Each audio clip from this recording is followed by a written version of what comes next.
I'm Roger Brooks. My guest today is Rhett Power.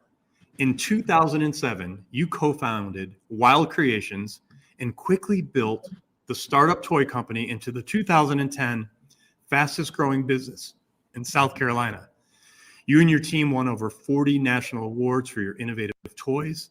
You were named one of the world's top 100 business bloggers.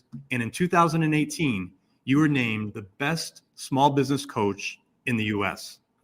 You're a co-founder at Courageous Leadership, a leadership consultancy that helps people believe again.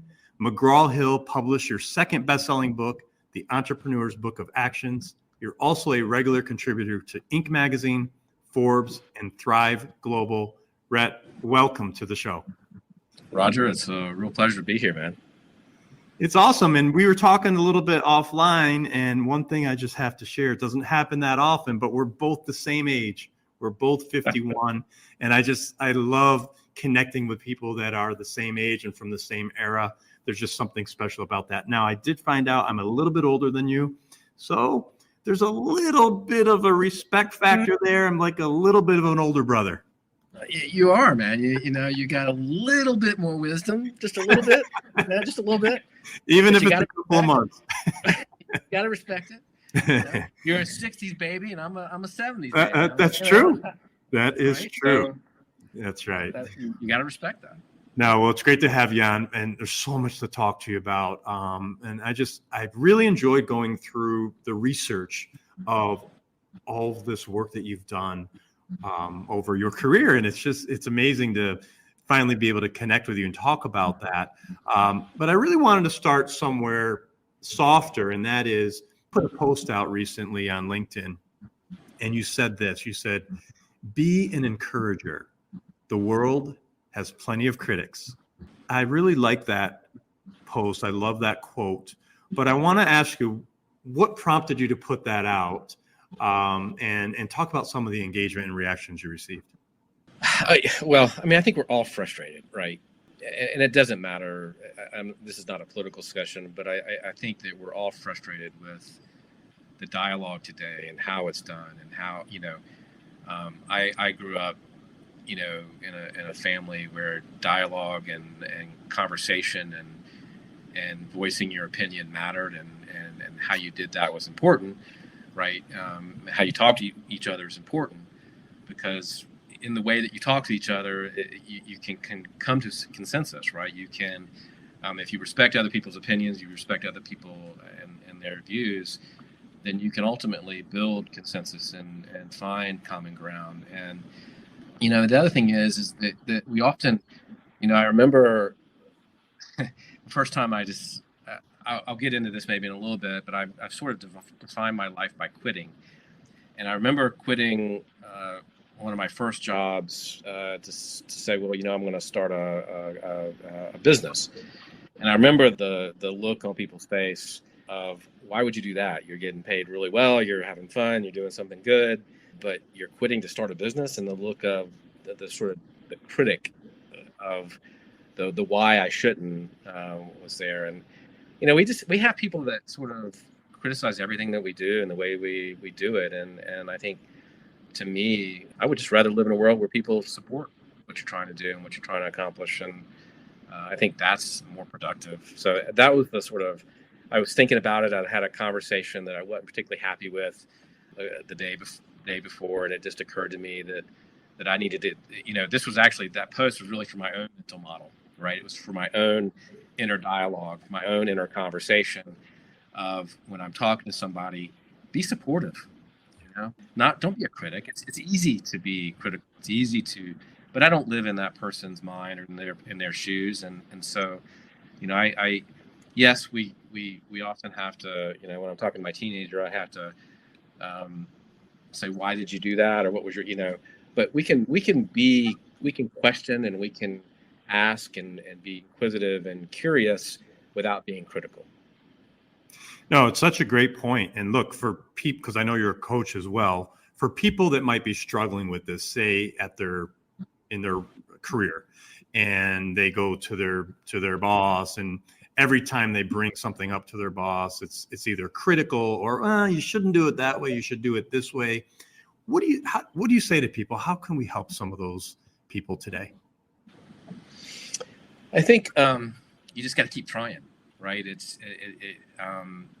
Because if you're trying to change your boss or change, somebody in your family, we've all got people that are difficult in our families. We've all got difficult people in our lives. There's not one of us that doesn't deal with that in some way. I think you just have to keep smiling, keep trying, keep encouraging, and be that person, and don't let it get you down. Peter Bregman just wrote a really good book about how to change people, and it's on my reading list. So let's get back together in a couple of weeks and see if there's some hints and tools in that help you change somebody. I've always been of the thought that it's really hard to change people, but maybe Peter's broken the code on that, and I'm looking forward to reading that book. So that's a great question, but I think for me, I know that I just try to keep being me and keep being positive, keep being encouraging, and not let that negativity or that sort of constant, well, you should do it that way, change who I am and how I look at it. And because that's a person you can still have to deal with. And so keep trying to be you. And I think, hopefully one day you get a breakthrough. I'm so glad you said that, because at the end of the day, everyone has opinions, right? So you could bring an idea to a room, say there's 10 people in the room, all 10 people may have a different opinion. So the fact that you said, be more me, that to me, that's where it's at. That's where the magic happens, is to have the confidence in yourself to go with your gut instinct. And it sounds like that's exactly what you do. So, I found that post fascinating and wanted to get your take on that. Now, on your website, you're listed as a fear fighter, which again, that's something I really connect with. But for people that want a little bit more explanation on that, what do you mean by that? What is your definition of a fear fighter? Well, look, we all, I think, I'd say a couple things. Fear breeds fear, right? And courage breeds courage. Fear often is one of those things. When we've all worked in organizations, right, where fears what drove the decisions, and fear always came up, and what that leads to ultimately is paralysis, right, in some way, shape, or form. Whether it's decision making, whether it's action, whether it's the way that the organizations run, whether the product gets out on time. So there are all kinds of ways that fear sort of breed this paralysis in an organization and in our daily lives. So what we do at Courageous is really help people understand what those fears are, understand what's driving those fears, come up with a plan to number one, so there are three ways to sort of fix that, right? Number one, when you have when you have the right knowledge and you have knowledge around a problem or an issue, then you can come up with a plan to sort of address it. That takes some of that fear away. When you have knowledge, you don't have as much fear. When you have faith, so the other thing that we do at Courageous is we help organizations and people get that faith back. And what I mean by faith is not necessarily faith in the religious sense, but it's faith in they've got the knowledge, they've got the skills, they've got the people to fix the problem or solve the issue. They need that faith, the belief that they can, the believership in the leadership, believership in themselves. So we help them gain that back. And so all of a sudden you've got knowledge, you've got the faith to make a decision and to take action. And that last piece is that action that we help people come up with the action plan around their problems, around their fears. All of a sudden, with knowledge, faith, and action, you have the ability to sort of take the fear away. And all of a sudden, you can make a clear, smart, forward-looking decision and take action on it and get rid of that paralysis, which is what's holding back. And look, we're in the middle of a business apocalypse. Let's just put it out there, right? You've got just so much going on. You've got businesses disappearing at a rate that is staggering. If you look at the Fortune 500 and what's happening there, it used to be on the Fortune 500 for 75 years. Now the average lifespan of a company on the Fortune 500 list is 11 years or something. So we're getting big companies are getting disrupted all over the place, right? You have time, but you don't have enough time. I mean, there's just, with the rapid pace of change and the way things are moving, we go from financial crisis to pandemic. Our time is just being sunk into these things that are disrupting our daily sort of work. To borrow a Marshall Goldsmith thing, what got you here won't keep you here. That is such a truism to me. You can't look at what you've done to get you where you are. You really have to be forward thinking. You can't look at the past. If you'd ask a CEO 2 years ago about the future of remote work in their organization, they probably would have said, "Oh, that's a decade, 2 decades away," right? That's a real issue right now that people are having to deal with, right? If you'd have said, "I'm going to have supply chain issues like we're having," that wouldn't have been on their radar, right? I was talking to last 2 years ago, I was talking to a CEO of a Fortune 100 company. He said, we had game planned all kinds of disaster scenarios. Sending everybody home to work was not one of them, and so, and then the other thing is that we're wired to fear change, and we're living in this massive era of change, and so companies are really struggling, and our job really is to help them fight that fear that helps, or that makes them just sort of stagnant. Yeah, no, and I love your 3 points of knowledge, faith, and action. Again, it's systemizing and looking Right. at fear in a way that, okay, if you kind of step away from it and look at those 3 pillars, then it's something you can combat. And Right. Appreciate how you put that all together and explaining that as well. So something fun I wanted to transition to back when, we were the same age, back when we were both about 20 years old. I worked for a guy, his name was Jim Sapp, and he was the founder of the Teddy Ruxpin boy, the bear. And I thought that was the coolest thing. He was also Clyde Drexler's agent, sports agent. I was living out in Portland, Oregon. I worked for them, and we were building Clyde's. Clyde the Glide, right? That's right, Clyde the Glide. We were building his clothing line, but I was always fascinated by the toys, and he did way more than the Teddy Ruxpin. That was the one that hit the jackpot. But can you talk about how did you get into starting a toy company, and what was that like? Well, that's a really roundabout question. So, well, that journey is really twisted. But I came out of college. I was working for Clear Channel Communications. I was a failed radio disc jockey. So then I went into the sales and marketing and the business side of it because I seemed to have a better knack for that than spinning record, or not even records. It was CDs. I have to be honest. It was CDs. And so, I did that for about 5 years. And then in the middle of that, really kind of, I guess I freaked out a little bit. I turned 28, 29 and said, wow, I've got a house, I got a 2-car garage. I don't have the white picket fence, but let's just say I had the white picket fence, and I was like, man, I just don't want this to be my life. Like this, I don't want to look back in 30, 40 years and get the gold watch and think, man, this is all I did. So quit. I joined the Peace Corps. Actually went to Central Asia, ended up in Uzbekistan. And then almost at the end of our Peace Corps time in 2 years, 9/11 happened. And ended up, as I was in the region, I had learned Russian and I had learned some language of the region. We were next door to Afghanistan. The war on terror started happening.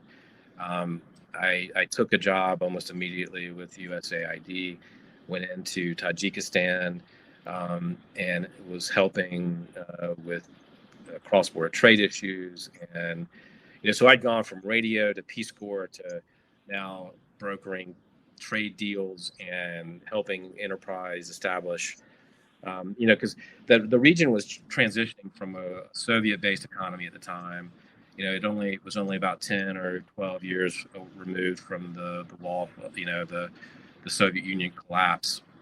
So they were still struggling with, um, changing to a market-based economy. And our prevailing thought at the time was, if we solve this problem of 20-year-olds and 25-year-olds having no employment and no jobs, then we might make a dent in terrorism. We might make a dent in, in people being radicalized. So we were, charged with helping those businesses thrive and grow, and setting up the regulatory environment in those countries of Central Asia to sort of help that. And did that for about 7 years, and it was 6 years, and that was really fulfilling. I enjoyed it. I got paid to live and travel, and actually do good work. But around 2006, I'd been having conversations with a colleague, and he and I were the business people in the group, and we started talking about something else, and we started talking about looking for something else and doing something else and creating our own business and our own legacy. So I got that itch again to move, and so we quit those really great jobs that were helping and serving, to come back to the States and start looking at what was next for us in terms of a business. And we looked at everything. I'm going to tell you right now, we looked at everything. We even looked at a dead body removal company that was fascinating, had a great EBITDA, had a $3.5 million EBITDA, had contracts with state and local governments to remove dead bodies, which is a little weird, a little morbid. He had a patent body bag technology. It was a great business. Could not get excited about it. We found this little one product toy company in Myrtle Beach. An older guy, didn't go to trade show. He just went to like pet shows every weekend, consumer product shows every weekend, and sold his little one product aquarium thing. And we fell in love with it. We bought the company, we bought the thing, and we ended up, it took us a few years to get the right model, but we knew it was a toy business product. We knew it should be in toy stores. We'd gone to some of these shows with him, and we saw how deep every week, 6 or 7 kids deep at his booth. And so we bought that company, we scaled it, we learned how to scale it, we learned how to do it, we learned how to manufacture the product. And we had a lot of help from our friends along the way, but just that sort of launched us. In 2009 at Toy Fair, we got our breakthrough. We got Brookstone, and we got Toys R Us, and we went from a struggling $100,000 company to a $9 million company, in a matter of a couple months, and it blew up, and so. And we did all that in sort of the middle of the financial crisis, which was interesting. Yes. I always say that the financial crisis sort of helped us be a better company, because we didn't have, even when we had $1 million in the bank and our EBITDA was out of this world, we couldn't get a line of credit. We couldn't get any help really, and so it depended on us having great relationships with vendors. It required us to be really efficient and really smart. And so thankfully, through that financial crisis, we made us a stronger, better, sort of more financially better sort of managed company. So that's how we got into toys, and we reinvested everything. We got operations in China. We started getting ideas and bringing on people to help us design, and we changed the model several times. We shifted from a solely science and nature based company. Our first 3 products were science and nature based, but we saw the writing on the wall for that.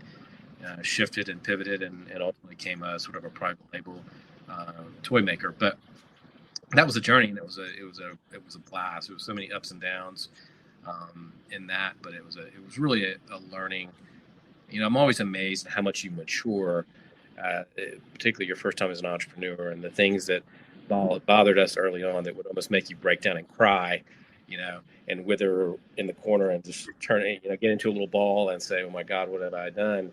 To, "Oh yeah, we can solve that," and not even losing a bit of sleep or having a bit of stress about it. Wow, fascinating. Fascinating how you got into it. Fascinating how the company grew. Sounds like there was a little bit of timing luck there, which was awesome. What ended up happening with that company? We sold it. We in 2014 had an opportunity to work with this company out of New York, a private equity firm out of New York, to buy, and they had some designs on not only the toys but our manufacturing capability. They were more interested in gift and in the gift market, and so a lot of it was to buy the capacity. I mean, they kept the toy stuff, but they took a big hit when Toys R Us closed, and some of these other. I mean, the market's really struggling, and I don't know that we would have survived this wave of massive change, but anyway, yeah, we got an exit, and again, it was one of those moments where it was time. Like people ask me, well, are you sad? Are you sad you got out of it? But honestly, I'd gotten to the point where I was bored, because now we were in a management. We were through that adult phase. We were into that adult phase, and where you're managing whether John shows up for work or not.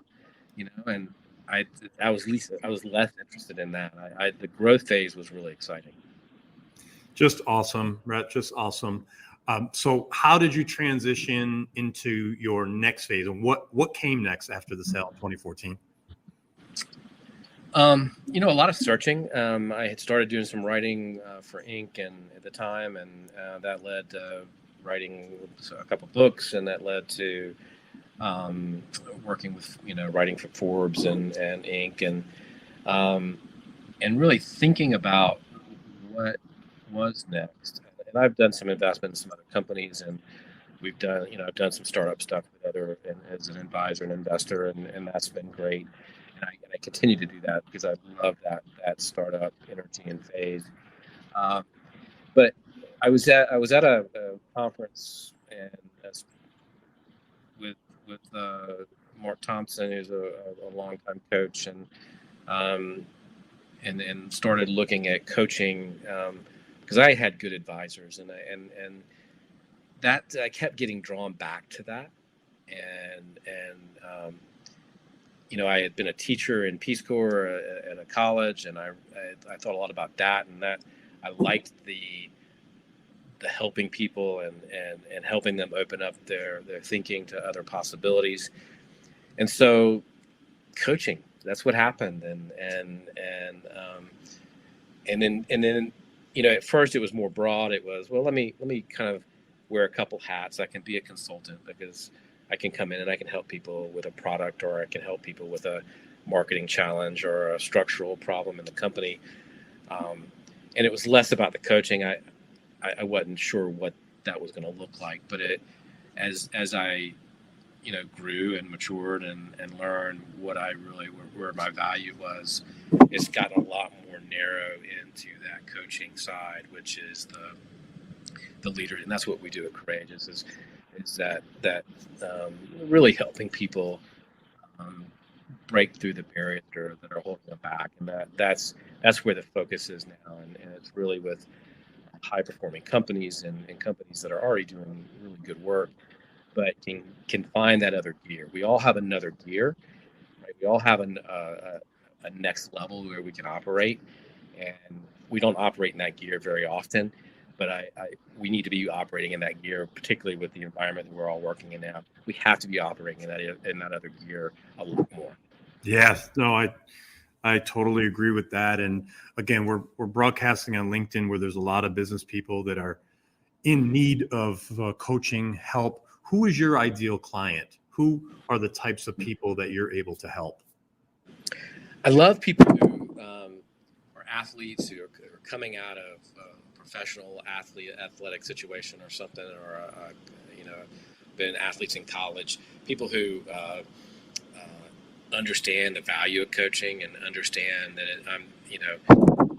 how much coaching can really help you find that other gear, find that other level. People who've been successful, maybe as a CEO or a C-suite person is coming out. a founder who is trying to create something and is maybe struggling with a few minor things, but they have a goal, they have a vision, they know what they want. I can just give them that little bit more to help them get there. So that's my ideal client. I don't put a title on it as much as I put on, somebody that's high achieving, that is got a lot of it in place and is doing really well already, but wants to get to that next level. That's the ideal client. Obviously, it's taken a while to get there professionally.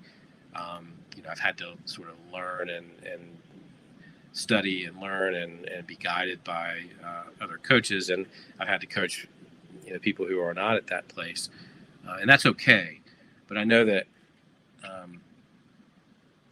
being a former athlete, being and actually founding companies and working at a high level and needing to work at a high level, that's the exciting work for me. So you've mentioned athletics now a couple of times. What was your sport? I was a wrestler. So no kidding. Yes. Wow. Now that's not a sport. Not the professional type. Right. Not the WWE.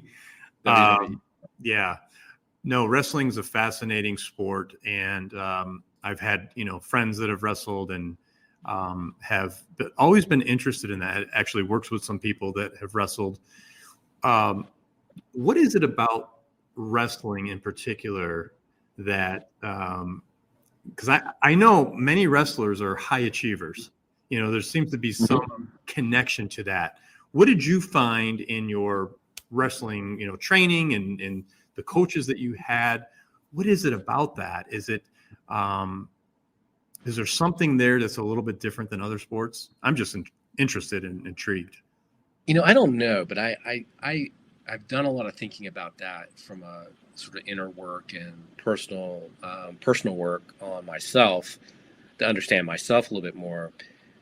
What I realized about wrestling, and I still do, is for what it did for me was, and I've sort of continued this throughout my whole life. It's an individual sport, but you've got that team that you have to support and you can't let down, right? Your individual performance is important to the collective. It's important to you for your own ranking and your own record and all that, but it also has bearing on the rest of the teams. I kind of equate it to the way I talk a lot about accountability, and I'm launching an accountability program in a couple of weeks. And I have to trick for example, I have to hire a personal trainer right now, right? The reason I do it is I have to have skin in the game. I have to have, by paying for that, I will show up, and I'll show up as my best self, ready to work. And because I don't want to disappoint myself, I don't want to disappoint the trainer, right? It obligates me to mentally to do it all, because I'm not self-disciplined enough to go out there and work on my own and do my own thing and to do all the workouts and all that stuff that I need to do. So I have to trick myself to do all that. Wrestling was sort of the same way, right? It's there was a team aspect of it. You got to show up to team practice. You got to wrestle every week to get your spot. Wrestling really helped me understand myself and how I have to operate in my own daily life, and that was the beauty of every business I've been in too. Like, I don't think I could do business by myself. Every business I've been in has had a partner, and to me, it's a great way to have that pressure to perform, that pressure not to let anybody down, that pressure to show up as my best self. And to work just as hard, right? And to work just as hard as that person's working. And so, I don't know, wrestling taught me a lot about myself. And maybe that's why I gravitated toward that sport, because I didn't know that at 12 when I started, but it really helped me in that way. It's so interesting. And when I was doing my research, it's funny because I noticed that you co-founded a couple of different companies. So I'm like, this is a guy who likes to work with others. I've co-founded as well. So I connected with that, and it's just interesting to hear you talk about that. You had another recent post, and you talked about your writing a little bit here, but if you don't mind, I'd like to read this because I thought it was very interesting. You said, one of the best benefits of being a Forbes contributor and publishing book reviews is I get a lot of books, but unfortunately, it creates several problems in my life. Shelf space or lack thereof, carving out time to read everything I want. With the plethora of good books out there, what books do I review? Which author's work will help people the most? These issues cause stress and sleepless nights, I promise. And then you go on to talk a lot about a little bit more, but I really found this post interesting because here you are doing your coaching and involved with these different businesses, but you're spending time reading the books of others, and then you provide these reviews. So I guess from a personal interest, I'm a writer myself. I help people write their first book. So I'm very fascinated by people on the other side like you that are reviewing books. But talk about that a little bit. Where does that passion come from of wanting to review, and then post about it?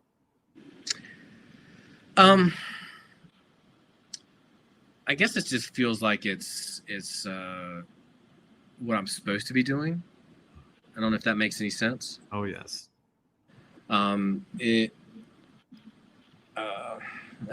That's a really fascinating question. I've never really thought much about.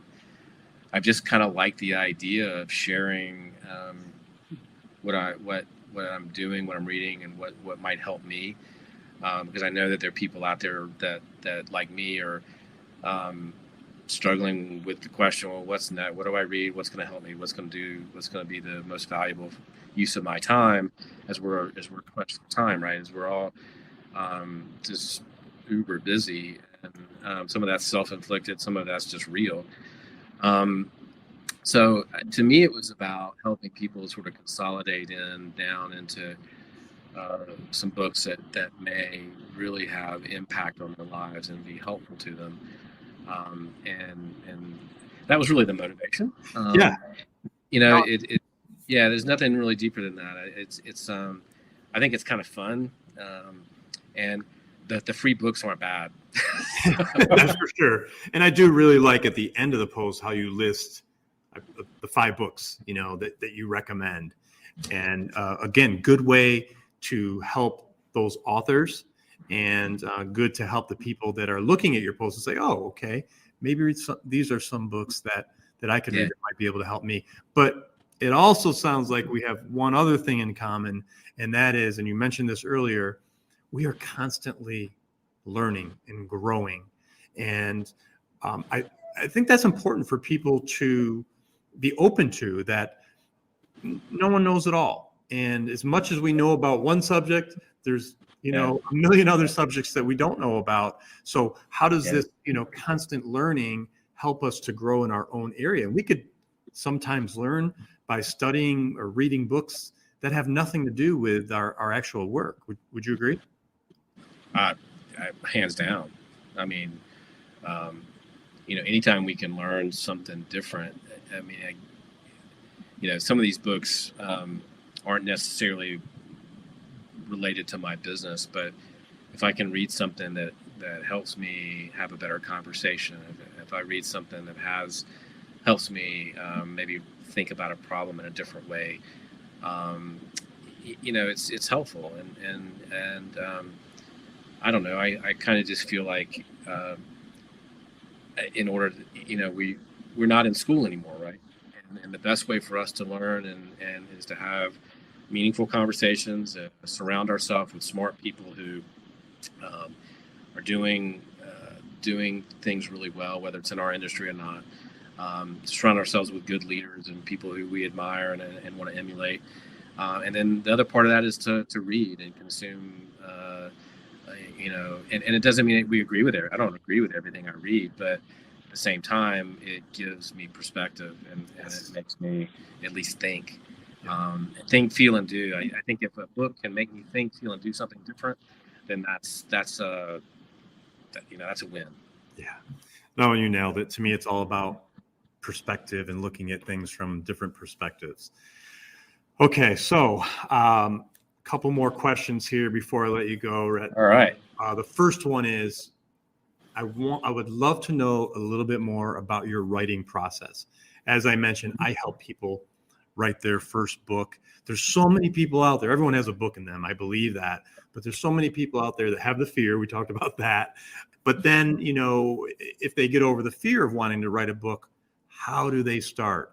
So if you wouldn't mind, if you could share some of your tips on, because you've written several books now, just give us an idea of how do you start? Do you sit down with a pad of paper? Do you sit down on a computer to start flushing out ideas? How do you start writing your books?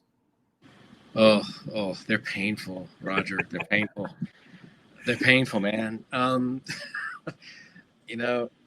tell you what, this is the way I'm going to do it from now on. So I wrote the first one with my business partner after we did Wild Creations. And then the second one I did by myself. And that was just, to be honest with you, it was god awful. What I'm doing now with this next book, I went back to writing it with, I guess, back to my partner philosophy. I went to have some I wanted to have co-authors on it. And the book that we just finished, again, I have 2 other co-authors on it. And that's the way I'm going to do it from now on, because they push you. You set deadlines. You have to me, that was so much better than trying to do that book on my own. And maybe it's because I'm not disciplined enough or whatever it is, but that book took like 4 years to write, 3 years to write. This one we got through really fast because we were pushing each other. In terms of the writing, I do have to every day set time aside. So I've given myself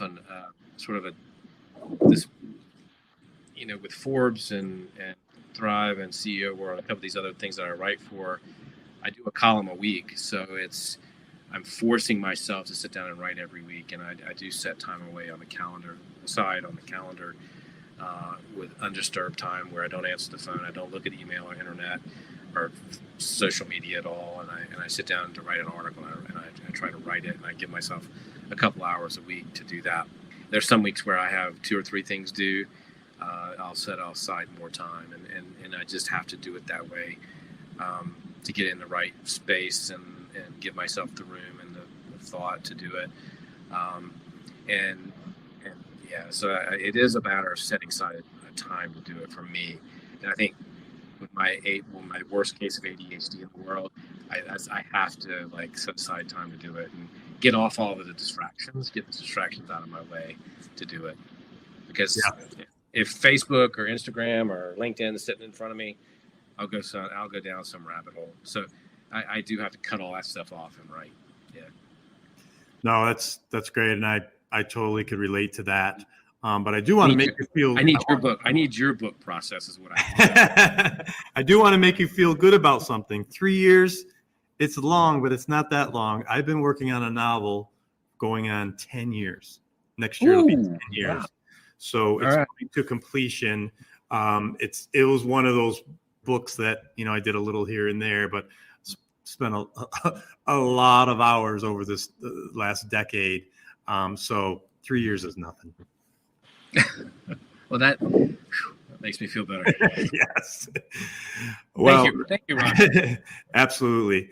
Look, this has been just a great conversation. You've shed a lot of insights on your past, and if I look and connect the dots backwards to your career, now it makes a little bit more sense of all these different areas of focus that you've had along your journey. And it's really great to get to know you better today.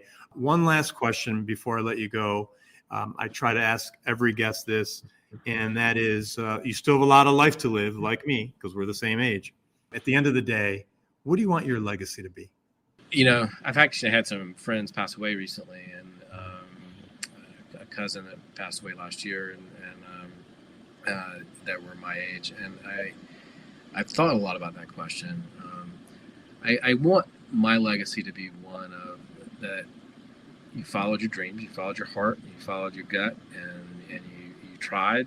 You failed some, you succeeded maybe hopefully more than you failed, but that you were willing to try and do. And then I was a person that was connected, that I was present, that I that I loved hard and freely.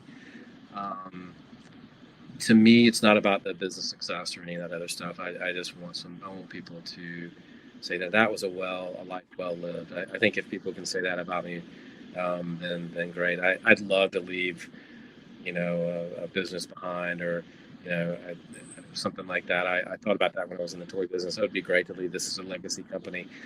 But that's less important now. More about the feeling that people have about you. And I want my kids, my boys, to remember me as that, and that what I gave them was the sense of adventure, a sense that they can do anything that they put their minds to, and to live life fully, and be engaged in love. And I think if they get that from me, then that was success and a pretty good legacy. So that's what I want. That's probably a tall order, but that's what I'm striving for. Awesome. Just awesome. Rhett Power, you are a class act and a powerhouse, if I may add. Welcome to the American Real family. Thank you so much for sharing your story with us today, a little bit of your story. And I can't wait to have you back. We'll do it again real soon. I know you have some real exciting projects coming up. So we'll do this again, and we'll share a little bit more. Thank you, Roger. It's been a real pleasure, man. This has been a lot of fun, and great questions, by the way. Just great. Love it. Thank you so much.